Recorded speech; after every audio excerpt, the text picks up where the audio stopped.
که یو منځګزار په فرضو کې یا په سنت مؤکدو کې یا په وترو کې چې کومه اولنۍ قاعده راشي په هغه قاعده باندې کېناستو او تشهد یې عبده ورسوله ته ورسولو، هغې نه وروستو دغه کس په خطا سره په هیر سره اللهم صل علی محمد دومره مونځ وویلو، نو په دغه وخت کې په دغه منځګزار باندې سجده سهوه واجب شوه. او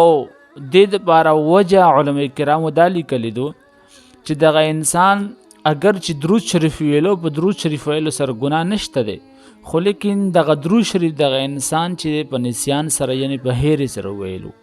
نو دې وجې نه علما کرام لیکي که چېرته یو انسان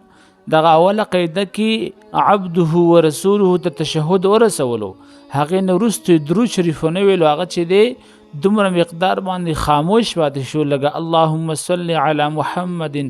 دغه الفاظ څوک وایي او دغه کس د الفاظ ونه ویل، صرف دومره مقدار باندې دغه انسان خاموش پاتې شلو، نو په دغه صورت کې هم په دغه منځګزار باندې سجده سهوه واجب شوه. او دا مسله چې د بهار شریعت رانقل کړی دو او دې دپاره وجه دا لیکلی دو لکه څرنګه یو کس چې دی هغه په رکوع کې یا په سجده کې هغه د قرآن عظیم الشان تلاوت وکړي، نو په هغې باندې چې دی سجده سهوه واجبېږي. دې د وجې نه اگر چې قرآن عظیم الشان په تلاوت کولو سره انسان ګنهګارېږي نه، لکه څرنګې حضرت امام اعظم ابو حنیفه رحمت الله تعالی علیه مبارک رادرومي چې د مبارک خوب ولیدو او په خوب کې نبی علیه الصلاۃ والسلام مبارک ولیدو،